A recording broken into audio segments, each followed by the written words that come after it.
ऑगस्टमध्ये El Nino सक्रिय होतोय. शेतकऱ्यांसाठी ऑगस्टमध्ये 3 सगळ्यात मोठे धोके. भारतीय हवामान खात्याने ऑगस्ट महिन्यासाठी एक नवा अंदाज दिलाय, ज्याने शेतकऱ्यांची झोप उडाली आहे. एक अतिशय धोक्याची सूचना जारी करण्यात आली, कारण की शेतकऱ्यांसाठी ऑगस्टमध्ये एक नाही, दोन नाही, तर तब्बल 3 अतिभयानक धोके ऑगस्ट महिन्यात येणार आहेत. ऑगस्ट महिना शेतकऱ्यांसाठी अतिशय भयानक आणि धोक्याचा ठरणार आहे. महाराष्ट्राच्या काही भागात जुलैच्या एंडिंगला बराचसा पाऊस झालाय, तसेच आजही अनेक भागामध्ये पावसाची तूट आहे. आता शेतकरी विचार करतोय की ऑगस्टमध्ये तरी आमचं शेत भिजणार का? काहींच्या विहिरी कोरड्या पडल्यात, तर काहींचे शेतीचे पिकं जळून चाललेत, काही ठिकाणी पेरण्या राहिल्यात.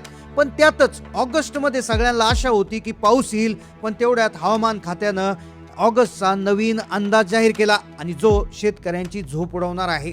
ऑगस्टमध्ये एल निनो दुप्पट वेगानं सक्रिय होतोय, आणि ज्यामुळे आकाशील पावसाचे ढग जे आहेत ते पळून नेणार आहे. हा एल निनो नेमकं कशा पद्धतीनं काम करणार?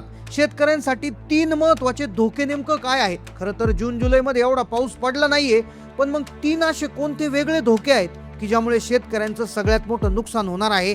काय सूचना शेतकऱ्यांसाठी हवामान खात्यानं दिलेल्या आहेत? ऑगस्ट महिना पावसासाठी कसा असेल? कोणत्या जिल्ह्यात कुठे कुठे कोणत्या तारखेला कसा पाऊस पडणार? शेतकऱ्यांनी काय खबरदारी घ्यायची आहे? सगळी सविस्तर माहिती आपण पुराव्यासोबत पाहणार आहोत. पहा, संपूर्ण महाराष्ट्रासाठी शेतकऱ्यांसाठी ऑगस्ट महिन्याचा अंदाज आता जाहीर झालाय. दर महिन्याला हवामान खातं प्रत्येक महिन्याचा अंदाज जाहीर करत असतं.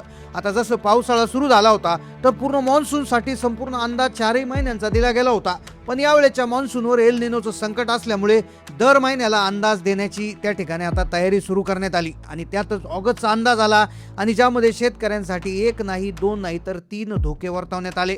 मग आता कोणते आहेत ते धोके? कुठे एल निनोचा प्रभाव जास्त पडणार? कोणत्या जिल्ह्यामध्ये सगळ्यात कमी पाऊस? आणि कुठे पावसाचा रेकॉर्ड तुटणार? सगळी सविस्तर माहिती आता आलेली आहे. आता सगळ्यात महत्त्वाची गोष्ट की हे 3 जे धोके आहेत ते पाहण्यापूर्वी महाराष्ट्रामध्ये नेमका हा पावसाचा खेळ नेमकं कसा सुरू आहे आणि कशा पद्धतीनं पाऊस सुरू आहे ते थोडंसं आपल्याला समजून घ्यावं लागेल. आता पहा, हवामान विभागाने दिलेल्या माहितीनुसार आता महाराष्ट्रामध्ये पाऊस 2 ठिकाणाहून येतो. आता पहिलं ठिकाण आहे अरबी समुद्र, आणि दुसरं ठिकाण आहे बंगालचा उपसागर. आता मुद्दा लक्षात घ्या. आता महाराष्ट्रामध्ये कोकण किनारपट्टी आणि पुणे नाशिक हा जो तिकडला भाग आहे, तर त्या भागात पाऊस पडलाय, आणि दुसरीकडे विदर्भात देखील थोडा बहुत पाऊस पडलाय. पण गंमत कुठे झाली? सगळ्यात मोठा तोटा झालाय मध्य महाराष्ट्राचा, म्हणजेच मराठवाड्याचा. आता मुद्दा इथे लक्षात घ्या. जेव्हा अरबी समुद्रातून बाष्प येतं, जेव्हा ढग येतात, तर ते कोकणात सगळ्यात आधी धडकतात, आणि तिथे भयानक पाऊस पडतो, आणि त्यानंतर पुढे सरकण्यासाठी त्यांना आडवी येते सह्याद्रीची एक उंच रांग, आणि त्यामुळे सह्याद्रीच्या तिथे जेव्हा ढग अडकतात, तर त्यामुळे होतं काय की सह्याद्रीला अडकून तिथल्या तिथंच पाऊस पडतो, ज्यामुळे भिरा, तामिनी घाटात, पुण्याच्या घाटमाथ्यावर भयंकर पाऊस झालाय. पण तो पाऊस पुढे सरकला नाही. मग हे बाष्प जेव्हा सह्याद्री ओलांडून पुढे जातं, त्यावेळेस मध्य महाराष्ट्र, उत्तर महाराष्ट्र आणि सोलापूरच्या भागामध्ये पाऊस पडतो. पण यावेळेस तसं फारसं काही झालेलं नाही. दुसरीकडे आता लक्षात घ्या, बंगालच्या उपसागरातून पाऊस मिळतो विदर्भाला. पण मग मराठवाड्याचा मुद्दा असा झाला की या दोन्ही शाखा ज्या आहेत, या दोन्ही ठिकाणाहून काय आलंय की कमकुवत ढग त्या ठिकाणी पुढे आले, आणि मराठवाड्याला पावसाची तूट जाणवली. मग यंदा अरबी समुद्राचं बाष्प सह्याद्रीमध्येच अडकलं, आणि बंगालच्या उपसागराचं बाष्प मराठवाड्यापर्यंत पोहोचलंच नाही, आणि त्यामुळे संपूर्ण महाराष्ट्रात जून जुलैमध्ये असमान पाऊस पडला. पण आता ऑगस्टमध्ये परिस्थिती बदलते. मग आता ऑगस्ट महिन्याची पहिली सुरुवात होताच सगळ्यात आधी पहिला धोका जाहीर करण्यात आला.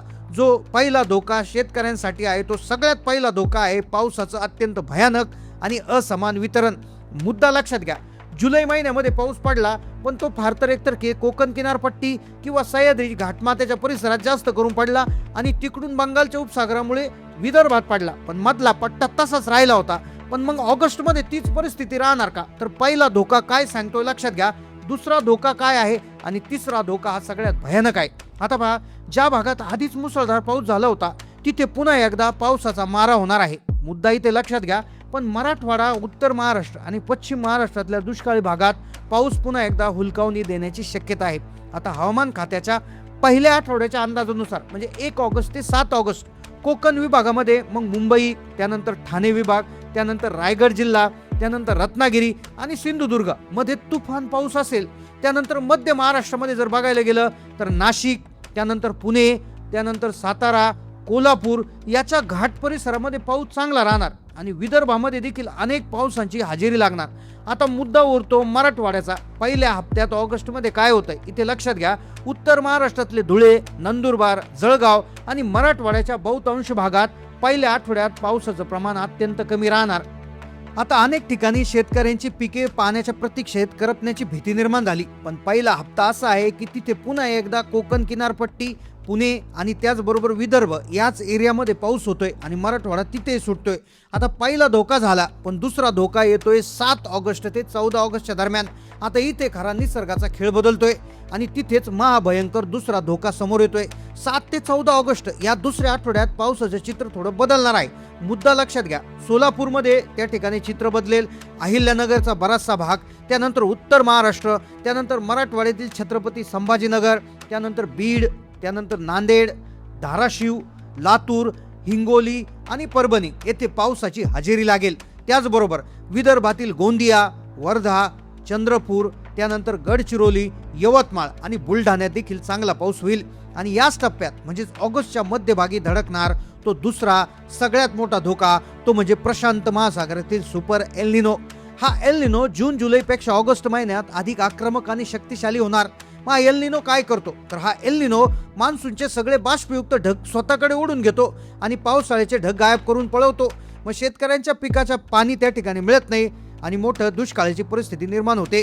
हवामान खात्याने इशारा दिला होता, जर ऑगस्टच्या दुसऱ्या आणि तिसऱ्या आठवड्यात एल निनोचा प्रभाव असाच वाढला तर मान्सूनचा दुसरा टप्पा शेतीसाठी अतिशय घातक ठरू शकतो. एल निनोचे ढग पळून तो नेणारच आहे. पण 14 ते 22 ऑगस्टच्या दरम्यान तिसरा विचित्र प्रकार घडणार, तो आहे तिसरा सगळ्यात भयानक धोका. 14 ते 22 ऑगस्टच्या दरम्यान कोकण आणि सह्याद्रीच्या घाटात पाऊस हा कायमच राहील. पूर्व विदर्भ आणि उत्तर महाराष्ट्रातील नाशिक, धुळे, नंदुरबार या भागात काहीतरी पाऊस चांगला सुरू होईल. पण याच काळात समोर येतोय तो तिसरा धोका.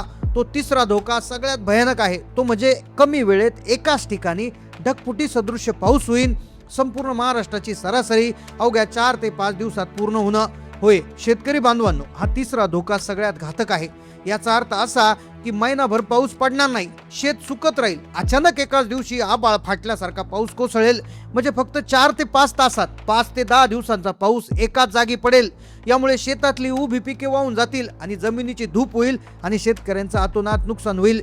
म्हणजेच एकीकडे पावसाची तूट आणि दुसरीकडे धगफुटी असा निसर्गाचा तिहेरी मारा ऑगस्ट महिन्यातील शेतकऱ्यांना सहन करावा लागेल. हवामान खात्यानं स्पष्ट केलं की महिन्याची सरासरी जरी कागदावर पूर्ण दिसली तरी शेतात मात्र विनाशाशिवाय काहीच उरणार नाही. 3 धोके समोर आले आहेत, पण मुख्यमंत्री आणि हवामान खात्यानं या 3 धोक्यांपासून वाचण्यासाठी कोणत्या सूचना दिल्या आहेत पहा. अंतिम टप्पा ऑगस्ट महिन्यातील हे 3 धोके, ज्यामध्ये पावसाचं असमान वितरण, एल निनोचा वेग आणि एकाच वेळी होणारी ढगफुटी. तर पहिली सूचना, शेतात साचणाऱ्या अतिरिक्त पाण्याचा निचरा करा. दुसरी सूचना, पावसाची तूट आहे तिथे तुषार किंवा ठिबक सिंचन वापरा. आणि तिसरी सूचना, कीटकनाशक खताची फवारणी करताना हवामानाचा अंदाज घ्या. ऑगस्ट महिना शेतकऱ्यांची परीक्षा पाहणार आहेत. या 3 धोक्याची तीव्रता कमी व्हावी हीच पांडुरंगाच्या चरणी प्रार्थना. सप्टेंबरच्या मान्सूनचा जो अंदाज आहे तो आपण पुढील व्हिडिओमध्ये घेणार आहोत. त्यामुळे चॅनलला सबस्क्राईब करा. व्हिडिओ आवडला असेल तर लाईक करा आणि तुमच्या जिल्ह्यामध्ये सध्याची काय परिस्थिती आहे ती कमेंटमध्ये नोंदवायला विसरू नका. चॅनलला नवीन असाल सबस्क्राईब करा. धन्यवाद.